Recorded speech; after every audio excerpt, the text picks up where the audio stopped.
guys, so today we're gonna do a cell division, but we are going to do the second phase of cell division, that is meiosis. Mitosis is already done and the link is available. If you want to check the link is available in the description box, so you can check out the mitosis. But for now, let's just quickly start the next. Before we go into that, let's recall this interphase stage, and this stage interphase is common in both mitosis and meiosis. So it do have a G1 phase, it do have S phase where DNA duplication happen. In G1 phase, cellular components become double or duplicated, all the organelles, right? In G2 phase में check होता है, double check करते हैं everything is fine और not, everything should be duplicated, हर एक चीज़ double हो जाना चाहिए because the cell has to separate, right? So everything must be duplicated. So that is being ensured G2 में कि हाँ ये हो गया है. अब इसके बाद जब सेल वापस जा रहा है, M फेज़ में जा रहा है, तो अगर ये माइटोसिस ना हो करके हम आज पढ़ने वाले मियोसिस, जिसमें कि हमारे जर्म सेल का फॉर्मेशन हो रहा है. जर्म सेल यानी कि स्पर्म या ओवा, ठीक है, विच जिसमें कि हाफ नंबर ऑफ क्रोमोसोम होते हैं, ओनली 23 क्रोमोसोम्स. सो हम मियोसिस को रिडक्शन डिवीज़न भी कहते हैं क्योंकि इसमें क्रोमोसोम का नंबर डिवाइड हो रहा है. सो it is called reduction division. वहाँ पे माइटोसिस को हम लोग इक्विटोरियल डिवीज़न कहते हैं क्योंकि यहाँ पे पेरेंट के पास भी 46 क्रोमोसोम है और डॉटर के पास भी 46 है, तो इक्वल डिवीज़न हुआ. So it is called equatorial division. Okay, ये है कुछ basic concept. So now let's go head and start with the meiosis. ये एक ओवरव्यू है मायोसिस का. अगर in germ cells to produce gametes, that's the purpose.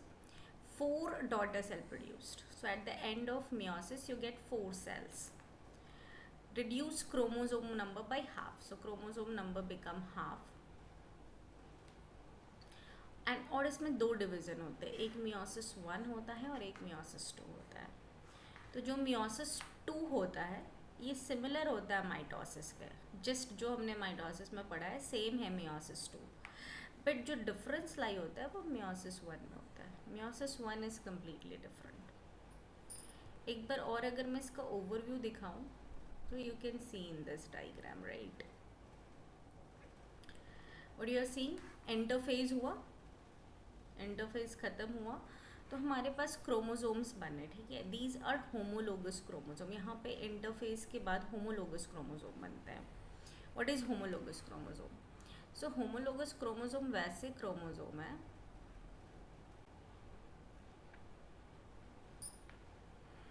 Which are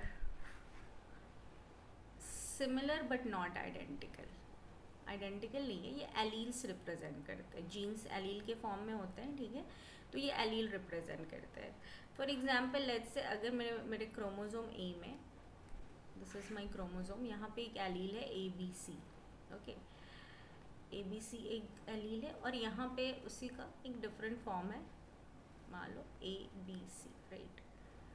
so they are identic, they are similar है, मतलब कि size वगैरह से. मैं सपोज यहाँ से अगर ये एक बेंड है बहुत ज़्यादा, तो अगर दूसरा वाला भी यहीं पे बेंड होगा, ठीक है, सेम पोजीशन पे बेंडिंग होगी. तो ये होमोलोगस क्रोमोसोम हुए जिनमें एलील्स प्रेजेंट होते हैं, डिफरेंट फॉर्म ऑफ जीन. तो ये सिमिलर होते हैं बट आइडेंटिकल नहीं होते हैं, उनको ही हम लोग होमोलोगस बोलते हैं. Similar but not identical, this is the star mark, that is called homologous chromosome.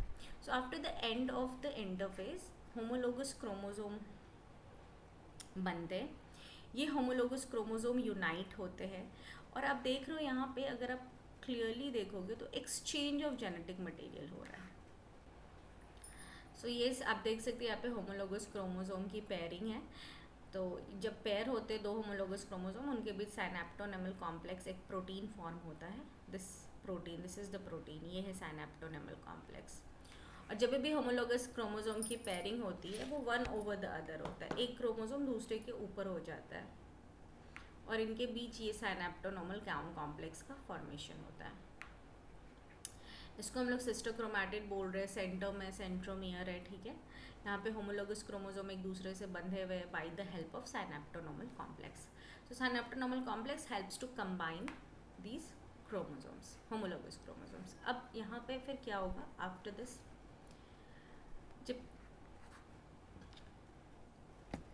ये क्रोमोसोम्स अब क्रॉसिंग ओवर करेंगे। सो इनको मैं अब ओपन करके एक बार दिखा रही हूँ। Suppose this is one of the my chromosome, right, और यहाँ पे हमारे पास एक हमारा दूसरा क्रोमोसोम है। okay? तो अब यहाँ पे क्या होगा, ये जो हमारा क्रोमोसोम है ये एक्चुअली यहाँ पे इससे क्रॉस ओवर कर जाएगा एक पॉइंट पे। ये एक पॉइंट पे भी हो सकता है, 2 पॉइंट पे भी हो सकता है। मैं एक दूसरा डायग्राम इसका बना के शो करती हूँ। Let's say this is one of my chromosome and then this is my another chromosome. So हो सकता है यहाँ पे एक X shape you can see is forming, right? अब यहाँ जहाँ पे जिस पॉइंट पे ये X shape बन रहा है इसको काइज़माटा फॉर्मेशन कहते हैं, काइज़मा, ओके। और यहाँ पे क्रॉसिंग ओवर हो रहा है, एक्चुअली जेनेटिक एक्सचेंज हो रहा है। जहाँ पे भी काइज़मा फॉर्म होता है वहाँ पे क्रॉसिंग ओवर हो जाता है, दैट मीन्स जीन का एक्सचेंज हो जाता है। तो अब जो रिजल्टेंट होगा वो क्या होगा, आफ्टर क्रॉसिंग ओवर जो भी रिजल्टेंट होगा वो हमारे पास क्या होगा, वो अगर मैं अगेन अगर क्रोमोसोम बनाऊँ,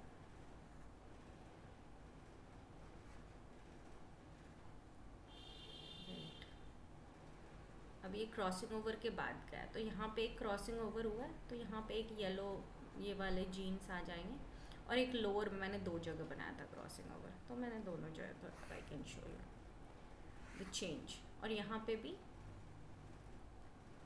ये एक्सचेंज ऑफ जीन्स हो गया है, ठीक है। अब ये क्रॉसिंग ओवर कंप्लीट हो गया है, और जब क्रॉसिंग ओवर कंप्लीट हो जाता है तो ये दोनों होमोलोगस क्रोमोसोम जीन्स एक्सचेंज कर लेते हैं, साइनेप्टोनॉमल कॉम्प्लेक्स ख़त्म हो जाता है। साइनेप्टोनॉमल कॉम्प्लेक्स अब नहीं इनमें है, अब ये ख़त्म हो गया, अब ये दोनों एक दूसरे से जुड़े हुए नहीं है, ठीक है। बस एक पॉइंट ऑफ अटैचमेंट जो इनमें रह जाता है वो काइज़मा के पास ही रह जाता है। तो यहाँ पे जो काइज़मा का फॉर्मेशन है यहीं पे बस एक पॉइंट ऑफ अटैचमेंट रह जाता है, अदरवाइज साइनेप्टोनॉमिकल कॉम्प्लेक्स डिसॉल्व हो जाता है। एक पॉइंट ऑफ अटैचमेंट जो रह गया वो यही रह गया, साइनेप्टोनॉमल कॉम्प्लेक्स हम लिख सकते हैं कि वो डिसॉल्व हो गया।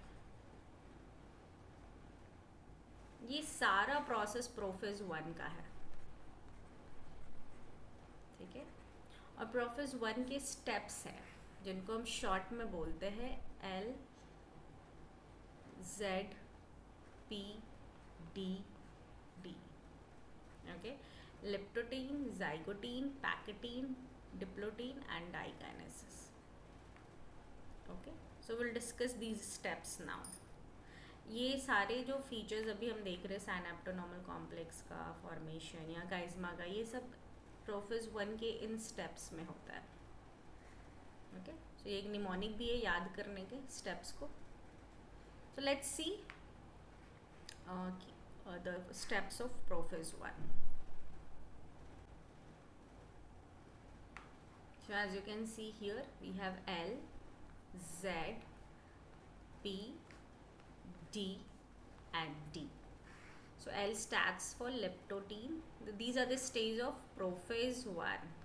अभी हम प्रोफेज 1 ही की बात कर रहे हैं, ठीक है, जो मियोसिस 1 का फर्स्ट पार्ट है। तो प्रोफेज 1 में क्या हुआ है, फर्स्ट स्टेप है लेप्टोटीन। क्या हो रहा है लेप्टोटीन में, क्रोमोसोम्स है यहाँ पे होमोलोगस पेयरिंग हो रही है क्रोमोसोम्स की। क्रोमोसोम इसमें कंडेंस भी होना शुरू हो गए हैं और पेयर बनाना भी शुरू कर दिया है। साइनेप्टोनॉमल कॉम्प्लेक्स जाइगोटीन में बन रहा है, very very important for your exam. तो साइनेप्टोनॉमल कॉम्प्लेक्स जाइगोटीन स्टेजेस में यहाँ पे देखिए ये बनना शुरू हो गया है इनके बीच, और फिर ये एक दूसरे से कनेक्ट हो जाएंगे, ठीक है। यहाँ पे नेक्स्ट पैकेटिन में साइनेप्टोनॉमल कॉम्प्लेक्स कम्प्लीटली बन गया है, ठीक है।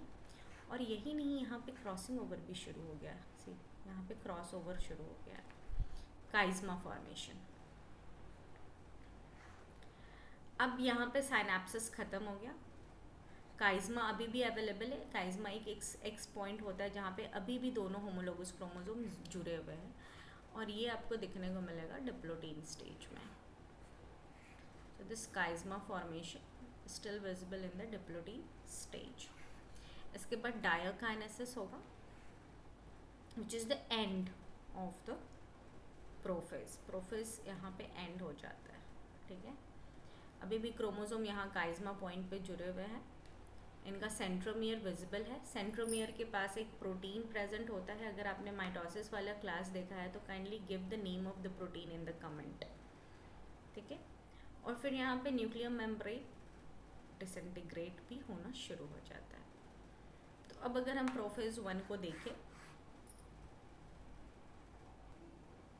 तो अब अगर हम प्रोफेज 1 को देखेंगे तो हमें क्या दिखेगा, जो सेल है वो है, ठीक है।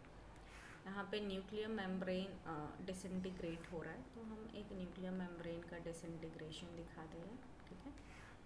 ये न्यूक्लियर मेम्ब्रेन के अंदर हमारे पास जो हमारे क्रोमोसोम है, बाय होमोलोगस क्रोमोसोम, वो एक पॉइंट से जुड़े हुए जिसको कि हम काइज़मा फॉर्मेशन कहते हैं, ठीक है। यहाँ पे सेंट्रियोल्स भी रेप्लिकेट होने लगे और स्पिंडल फाइबर का फॉर्मेशन करने लगे। So this is your prophase 1। ये एंड हो गया हमारे प्रोफेज 1 का। अब प्रोफेज 1 के बाद क्या आएगा, metaphase. You remember the steps, put P before mat, these are the steps. Prophase के बाद आएगा मेटाफेज, एनाफेज और telophase. See these steps. So let's see what happen in metaphase. Again आपका सेल है, मेटाफेज में you know the chromosomes lie in the centre. यहाँ पे homologous chromosome लाई करेंगे सेंटर पे, तो यहाँ पे आपका सेंट्रियोल्स तो हैं ही जो कि स्पिंडल फाइबर जनरेट कर रहे हैं एट द अपोजिट पोल्स। और यहाँ पे जो भी क्रोमोसोम है होमोलोगस क्रोमोसोम, एक ये, तो पहले मैं ब्लू वाले सारे बना लेती हूँ और येलो वाले, ये दोनों यहाँ पे प्रेजेंट है, ठीक है। होमोलोगस पेयर ऑफ क्रोमोसोम, और ये अटैच्ड है काइज़मा से। यहाँ पे जो स्पिंडल फाइबर है वो जब अटैच करेगा तो वो ये क्रोमोसोम से अटैच करेगा, ठीक है। Each they will pull the each of the chromosome, और ये वाला यहाँ येलो वाले क्रोमोसोम से अटैच कर रहा है, ओके। सो ये हो गया हमारा मेटाफेज 1 स्टेज। सिमिलरली एनाफेज में क्या होगा,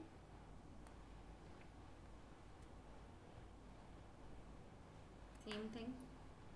एनाफेज में पुल ओवर होगा, ठीक है। तो यहाँ पे क्रोमोसोम्स का पुलिंग होगा, ठीक है। ये सेंट्रियोल्स है हमारे। अब यहाँ पे क्या होगा, एक ब्लू क्रोमोसोम इधर गया, मैं बस एक ही ड्रॉ कर रही हूँ just to make you understand. और एक जो यहाँ पे येलो क्रोमोसोम है, यहाँ पे क्रोमैटिड्स नहीं पुल हो रहे हैं, यहाँ पे क्रोमोसोम पुल हो रहा है, ठीक है। तो एनाफेज 1 हो गया ये, ठीक है। और हाँ डेफिनेटली यहाँ पे ये जो क्रॉसिंग ओवर हुआ है तो जीन्स जो एक्सचेंज हुए हैं वो उसके साथ ही ट्रांसफ़र होगा, ठीक है। और फिर अगर मैं इसी में अगर टेलोफेज भी दिखा दूँ, after anaphase what we have telophase. तो telophase is just opposite, nuclear membrane बनने लगेगा,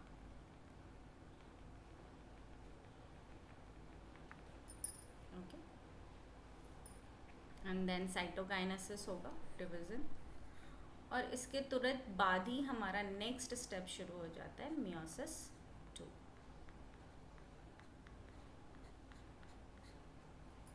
I hope this much is clear. So you can see in the telophase stage, nuclear membrane reforms and prepare for second division. We have seen the stages of prophase 1. Now meiosis 2. It is similar to mitosis but starts with the haploid cells. यहाँ पे again prophase 2 होगा, metaphase 2, anaphase 2 and telophase 2, finally with the cytokinesis and 4 haploid cell will produce. Okay, so let's see. You can see meiosis 2 in this diagram. So now each cell will get its chromosome, right? अब यहाँ पे chromatid का separation होना है क्योंकि chromosome separate हो गए हैं. सो एनाफेज स्टेज है ये, जहाँ पे क्रोमैटिड सेपरेट होकर के अपोजिट पोल्स पे चले गए और फिर यहाँ पे एक न्यूक्लियर मेम्ब्रेन का फॉर्मेशन हो गया.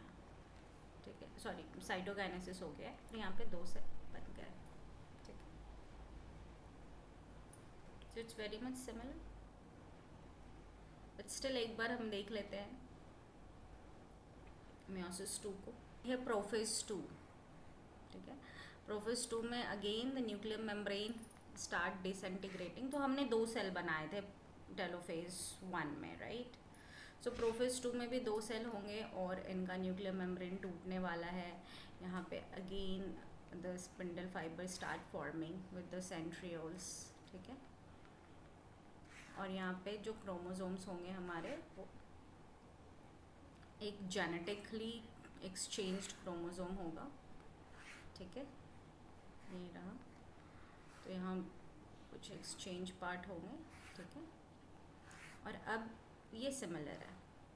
ये है prophase 2. Prophase 2 will go to metaphase. Metaphase में क्या हो रहा है? Again this is your cell. I am just drawing only one, मैं दोनों सेल नहीं बना रही हूँ. यहाँ पे हमारे क्रोमोसोम्स अलाइंड हो जाएंगे on to the central plane. Okay, so ये जो हमारे क्रोमोसोम है ये अलाइंड हो गए and then they are pulled up by the spindle fibre. Spindle fibre इनको पुल कर रहा है. ये मेटाफेज 2 हो गया. एनाफेज में अगर बताऊँ तो ये अपने पोल्स पे पहुँच जाएंगे. The chromosome reaches to the poles. Going to draw anaphase 2. यहाँ पे जो क्रोमोसोम्स जो अलाइन हुए थे वो सेपरेट होने लगेंगे like this. Yellow one and this is the blue one, right?